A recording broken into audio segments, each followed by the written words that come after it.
I recently went to Japan, and while I was there, I stopped at a bookstore and I picked up a bunch of language learning books because I am starting to study Japanese. And since I live in Korea, there aren't really like Japanese textbooks for English speakers. They're all for Korean speakers. I kind of was like, you know, I'm going to Japan, I'm going to Tokyo, so when I'm there, I will be able to shop all of the language textbooks. So I just picked up as many as I possibly could. I already did the research for you guys. All of these books are available on Amazon and other stores online. So you don't necessarily have to go all the way to Japan to buy the books if you're interested in any of them. It's just my circumstance and the fact that I was already going to Japan anyway made it very easy for me to just kind of go to Japan and buy them there. So the first book that I got is, of course, Genki. I saw a lot of people either start with Genki or I think it's like Mina no Nihongo. But when I looked at them in person, because I wanted to be able to look at them in person and just like open the book and see if I like it. The Mina no Nihongo series, it's all in Japanese, which isn't a problem, but I realized that if I'm self-studying and the book is entirely in Japanese, that's gonna be kind of hard. I do like Genki because yes, there are explanations in English. I feel like I do need that. Total immersion, it's not going to be helpful because I'll have to look up all of the words in the book. I'll have to figure out what it means, and it's just extra legwork as a self-studier. Something else I liked about Genki rather than the other series is they have like cultural explanations as well, which I think is really important because there are aspects of how people speak and how they use the language that if you don't know the culture, you don't really understand the language. In Korean, people tend to speak very indirectly. In English, you would just use a declarative sentence like, you have to do this. In Korean, usually people speak more like softly, and rather than saying you have to do this, they might say, oh, it seems like maybe you have to do this. I don't know how to explain it any better than that, but you know, if you don't learn the culture, then you don't realize that that is the preferred way of speaking, hence why you have grammar that reflects it, if that makes sense. Something else I really like about Genki is that the book is divided into conversation and grammar at the beginning of the book and then reading and writing at the end of the book. Now, I really like this because in the conversation and grammar section, so the part at the beginning of the book, you just learn the vocabulary, you learn the grammar, and everything is written in hiragana or, you know, obviously like foreign names and stuff are in katakana, but there's no kanji. The reason I like this is because I knew buying Genki, I did not want to really learn kanji from the Genki book. I heard a few people review this book and say that the way kanji is introduced isn't very good.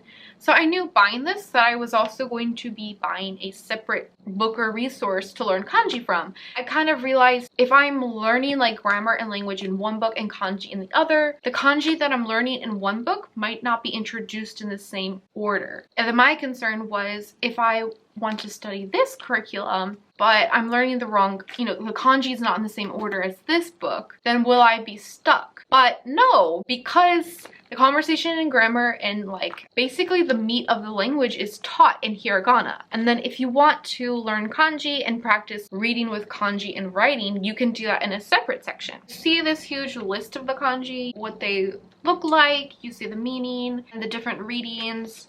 And then I turn the page and it just goes into like reading and writing. There's like little tiny pictures of the brushstroke, but I felt like it could be done better. So another thing I really liked about Genki is that it also comes with an audio. So you can actually download a app for free that's for not just this book, but for all Genki books. It has an audio recording for all of the vocabulary and all the dialogue. With the dialogues, there's also a recording where it pauses like in between the sentences so that you can actually practice listening and then trying to say the sentence yourself. I find this very important because one of the biggest missteps I made with Korean is that I didn't pay attention to intonation, and there's a certain concept of high and low pronunciation in Korean, so I kind of had to play catch up later. So knowing that Japanese has a pitch accent, I thought the best thing that I could do was to learn with audio from day one and always pay attention to how the words are pronounced, how sentences are pronounced. It's easy to just look at a book,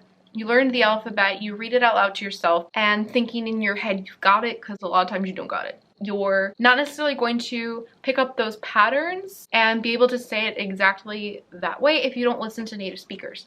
And Genki books also come with a workbook, but I didn't buy the workbook because I spent a lot of money on books already and I had a limited amount of money for my trip in general, so I was concerned about spending too much. When I first looked at it, I thought that the workbook wasn't that involved, but actually I kind of now regret it because I feel like it would have been nice to have the practice, but such is life. So the next book I got was this Basic Kanji Volume 1, and I saw this 500 here and thought, okay, there's 500 kanji in here. That's a lot. So this book will last a long time.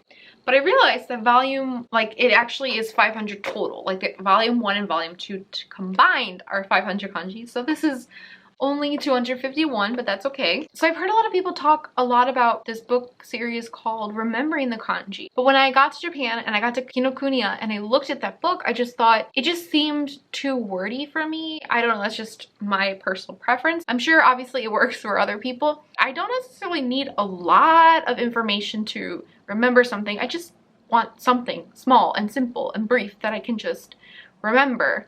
So I ended up coming across this book just randomly. I didn't know about this book before I got there, which is again why I like going to bookstores and having the opportunity to just explore and look for a book, because you get to stumble upon a book that you love. And the reason I like this book so much is because it does give you some information about the kanji. Like, some kanji are based on pictures, and so it kind of shows you how like an actual picture of a tree or a sun became a kanji, and it shows it to you, but it doesn't necessarily go into a ton of details, and it definitely puts more meaning into the kanji so that I can remember them more easily. And I like that things are grouped in a very logical way. And also there's a lot more detail about stroke order.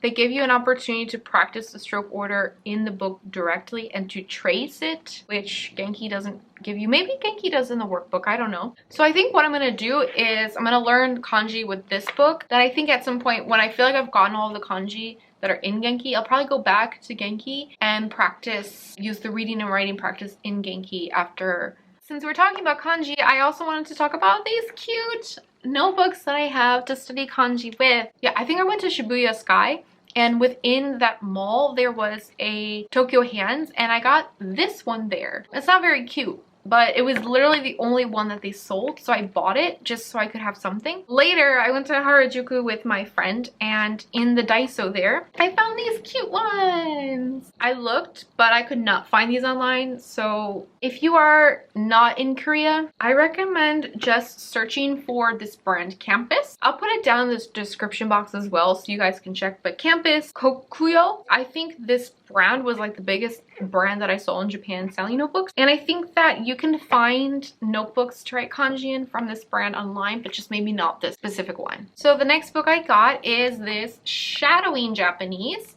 I've heard a lot of people say that they don't like these books. After checking it out, I thought it was actually pretty nice. It has English, Chinese, and Korean translations, which is great for me. I know a lot of people will say that there's benefits if you learn a language through another language. I don't know, honestly. I'm lazy and I don't want to do that. But the fact that this has English and Korean is really nice because I can see the meaning in English, but then I can compare with the Korean, and grammatically, because Korean and Japanese are more similar in grammar, I find that that will actually help me understand more like the context. The reason I like this is because I found that when I study languages, it's really hard to string sentences and ideas together if you've not practiced that. If you've studied a language and ever asked yourself why you understand a lot but you can't speak, then this is really a point that you should pay attention to, because it's very easy as a self-studier to just learn a language from books and not practice speaking enough so that you're like, wow, I do know a lot, but somehow I can't have a conversation because you're not practicing how to speak. So this is my really long-winded way of basically saying that I got this shadowing book so that I could practice everyday conversations in the hope that I would be more familiar with them. We learn through patterns and pattern recognition and practicing conversations as a supplementary material. So I got this book as well, the Speak Japanese series. They have a few different books, but it's 200 quick and easy phrases for Japanese conversation. I just really like this book a lot because it's just, again, like the shadowing book, I really want to learn more conversational Japanese and things that I'm going to encounter in daily life. And I think especially because I like to watch TV shows and movies in Japanese, this will help me like with listening, I think, as well. But essentially it comes with a CD. I'm gonna try and see if there is a MP3 or something, because who uses CDs in 2023, right? In Kinokuniya, they have a section of books by Japanese authors, but then that are translated into English, so you can read these Japanese books in English. And I picked up this book called Breasts and Eggs, which sounds weird, I know, but it's essentially a book with themes of like what it means to be a woman, I guess, and like womanhood and concepts of beauty and motherhood. I thought it would be a very like culturally like educational read, and it was also a bestseller like several years ago, and I'm excited to read that and learn a little bit more like on a deeper level about Japanese culture. Also, while I was in Japan, I really wanted to pick up cute Japanese notebooks and stationery and stickers because I love that. I was kind of a little bit disappointed because I was like, wow, I felt like the notebooks and stuff are cuter in Korea. I don't know, maybe I was looking in the wrong place, but I found a lot of stickers. Like I got this one, got cherry blossoms with like some mountains, and this cute one with like Japanese foods, like different shrines and places in Japan. I went to the aquarium museum, and I also got this printout. This postcard from there was my favorite one of the art that I saw there. And I also went to this store called B-Side Label, which is like a sticker store in Japan. I saw B-Side Label within Loft and Tokyo Hands, but I got these two cute stickers from B-Side Label as well because I really love B-Side Label. I believe all of their stickers are removable as well, and they also sell like really big ones, like the kind that you can put on your laptop or your carry-on and stuff like that. And I also believe that they are removable. I've bought some in the past and stuck them to windows and mirrors, and they come off really easily. They're very thick and kind of like different material. But I love this brand a lot, so I was so excited to get these. All of these stickers I got at I believe Loft, but I saw the same stickers or similar stickers at Tokyo Hands. But that's essentially all of the books that I picked up in Japan and all the stickers that I picked up as well. I'm really excited to start learning Japanese, and I think I'm going to make another video for you guys soon for anyone else who's a beginner about how I learned hiragana and katakana like within a day or two. So I look forward to sharing that with you guys and talking more about my other studies with Japanese and Korean, and I'll see you guys in the next video. Bye!